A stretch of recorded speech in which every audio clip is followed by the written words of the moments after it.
Khmer people, Northern Khmer pronunciation, kʰmɛr, are the predominant ethnic group in Cambodia, accounting for approximately 90% of the 15.2 million people in the country. They speak the Khmer language, which is part of the larger Austro-Euro-Asiatic language family found throughout eastern and central India and Bangladesh, Southeast Asia, southern China and numerous islands in the Indian Ocean. The majority of the Khmer are followers of the Khmer style of Buddhism, a highly syncretic version which blends elements of Theravada Buddhism, Hinduism, animism and ancestor-spirit worship. Significant populations of Khmers reside in adjacent areas of Thailand and the Mekong Delta region of neighbouring Vietnam, whilst there are over 1 million Khmers in the Cambodian diaspora living mainly in France, the United States and Australia. Distribution Cambodia the majority of the world's Khmer people live in Cambodia, the population of which is 90% Khmer.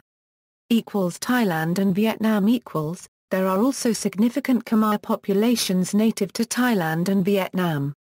In Thailand there are over 1 million Khmer, mainly in Surin, Buriram and Syncretic provinces, in Thailand.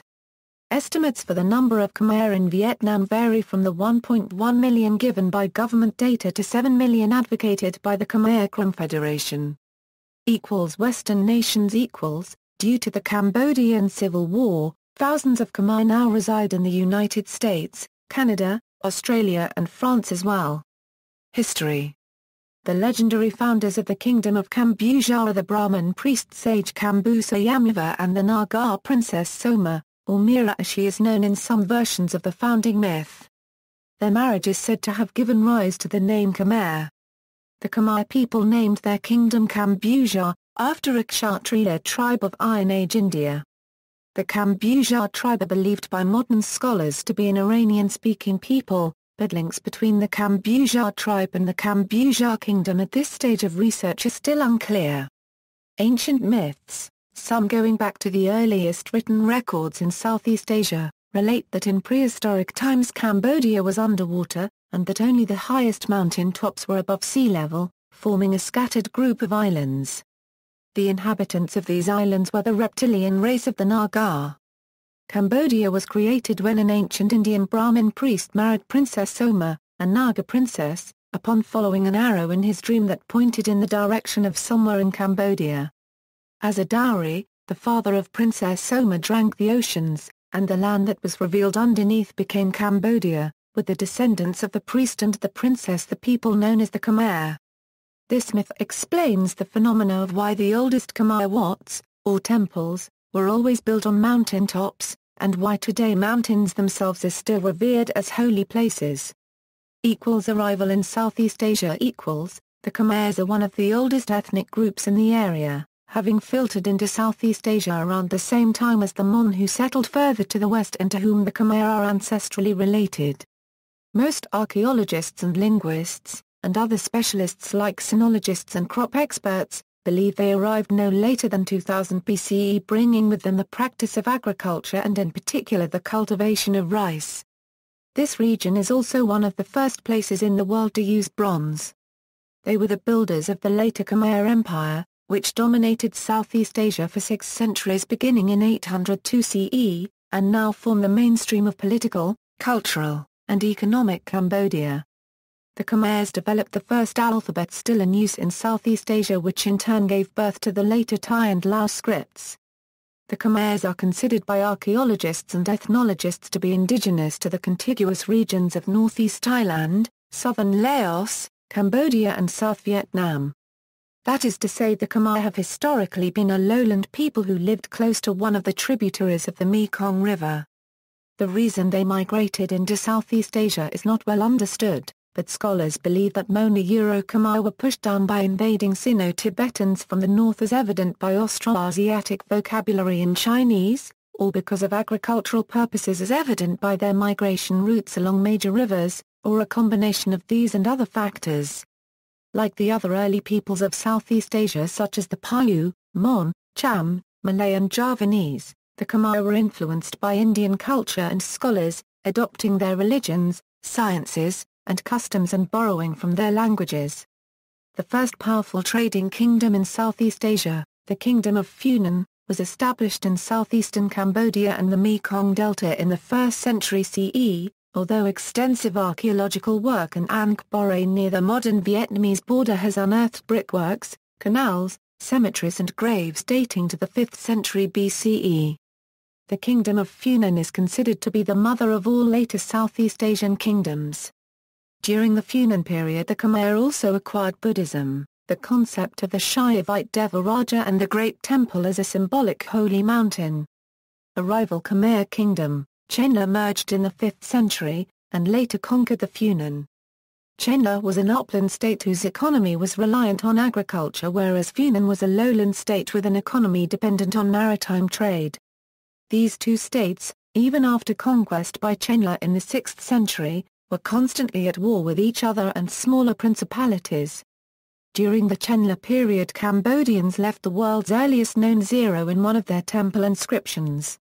Only when King Jayavarman II declared an independent and united Cambodia in 802 CE was there relative peace between the two lands, Upper and Lowland Cambodia.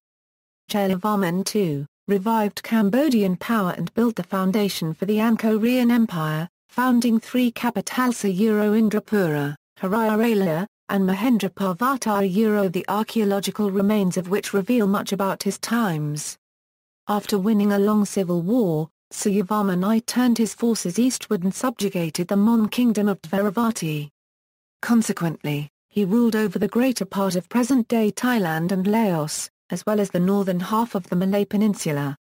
This period, during which Angkor was constructed, is considered the apex of Khmer civilization. Khmer Empire equals. The Khmer kingdom became the Khmer Empire, and the great temples of Angkor, considered an archaeological treasure replete with detailed stone bas-reliefs showing many aspects of the culture, including some musical instruments, remain as monuments to the culture of the Khmer. After the death of Jayavarman II, Cambodia lapsed into chaos until Jayavarman VII ordered the construction of a new city. He was a Buddhist, and for a time, Buddhism became the dominant religion in Cambodia. As a state religion, however, it was adapted to suit the Devaraja cult, with a Buddha Raja being substituted for the former Shiva Raja or Vishnu Raja. The rise of the Thai kingdoms of Sukhothai and Ayutthaya Thai resulted in almost ceaseless wars with the Cambodians and led to the destruction of Angkor in 1431. They are said to have carried off 90,000 prisoners, many of whom were likely dancers and musicians. The period following 1432, with the Cambodian people bereft of their treasures, documents, and human culture bearers, was one of precipitous decline. Post-empire equals. In 1434 King Pontiac made Phnom Penh his capital, and Angkor was abandoned to the jungle. Due to continued Siamese and Vietnamese aggression, Cambodia appealed to France for protection in 1863 and became a French protectorate in 1864. During the 1880s, along southern Vietnam and Laos, Cambodia was drawn into the French-controlled Indo-Chinese Union. For nearly a century, the French exploited Cambodia commercially, and demanded power over politics, economics, and social life. During the second half of the 20th century, the political situation in Cambodia became chaotic. King Norodom Sihanouk proclaimed Cambodia's independence in 1949 and ruled the country until March 18, 1970, when he was overthrown by General Lon Nol, who established the Khmer Republic. On April 17, 1975, the genocidal Khmer Rouge led by Saloth Sar, better known by his alias, Pol Pot, came to power and virtually destroyed the Cambodian people, their health, morality, education, physical environment, and culture. On January 7, 1979, Vietnamese forces ousted the Khmer Rouge.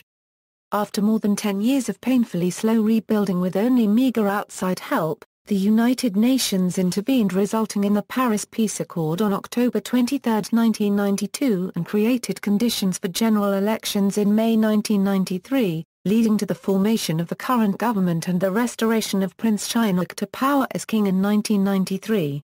The Khmer Rouge continued to control portions of western and northern Cambodia until the late 1990s when they surrendered to government forces in exchange for either amnesty or readjustment for positions into the Cambodian government. In the 21st century, Cambodia's economy has grown faster than that of any other country in Asia except for China. In post-conflict Cambodia today, Cambodia exports over $5 billion worth of clothing to mainly the United States and European Union, is one of the top 10 exporters of rice in the world, and has seen international tourist arrivals balloon from less than 150,000 in 2000 to over 4.2 million in 2013. Cambodia is no longer seen as being on the brink of survival, a reputation it gained in the 1980s and 1990s as guerrilla-style warfare was still being waged by the Khmer Rouge until their ceasefire in 1998. Cambodians in the diaspora are returning to their homeland to start businesses, and expatriate Western workers in fields as diverse as architecture, archaeology, philanthropy, banking, hospitality, agriculture, music, diplomacy and garments are increasingly attracted to Cambodia because of its relaxed lifestyle and traditional way of life. Culture and society. The culture of the ethnic Khmer is fairly homogeneous throughout their geographic range. Regional dialects exist but are mutually intelligible. The standard is based on the dialect spoken throughout the Central Plain, a region encompassed by the northwest and central provinces. The varieties of Khmer spoken in this region are representative of the speech of the majority of the population. A unique and immediately recognizable dialect has developed in Phnom Penh that, due to the city's status as the national capital, has been modestly affected by recent French and Vietnamese influence. Other dialects are Northern Khmer dialect, called kʰmɛr by Cambodians, spoken by over 1 million Khmer native to northeast Thailand, and kʰmɛr spoken by the millions of Khmer native to the Mekong Delta regions of Vietnam adjacent to Cambodia and their descendants abroad.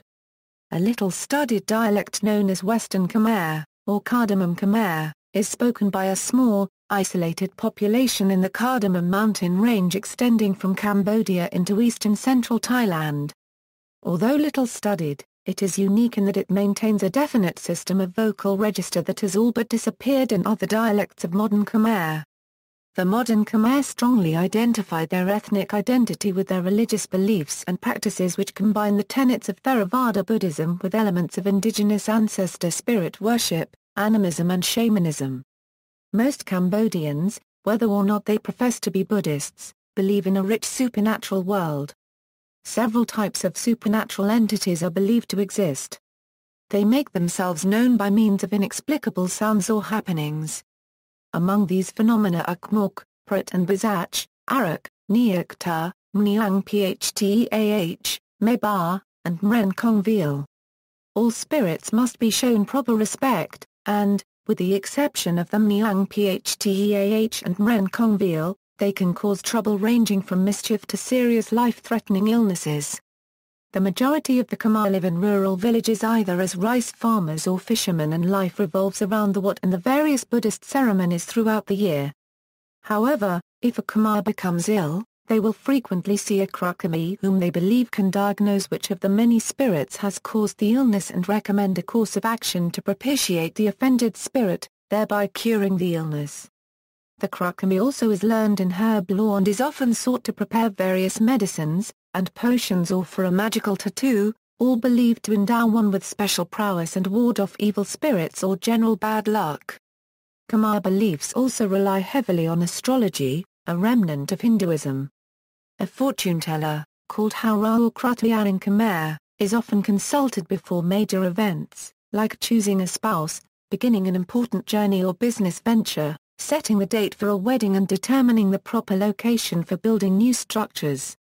Throughout the year the Khmer celebrate many holidays, most of a religious or spiritual nature, some of which are also observed as public holidays. The two most important are Kol Chnam and Pchum Ben. The Khmer Buddhist calendar is divided into 12 months, with the traditional New Year beginning on the first day of Kichet, which coincides with the first new moon of April in the Western calendar. The modern celebration has been standardized to coincide with April 13th. Khmer culture has influenced Thai and Lao cultures and vice versa. Many Khmer loanwords are found in Thai and Lao, and many Lao and Thai loanwords are also found in Khmer language. The Thai alphabet is derived from the Khmer alphabet.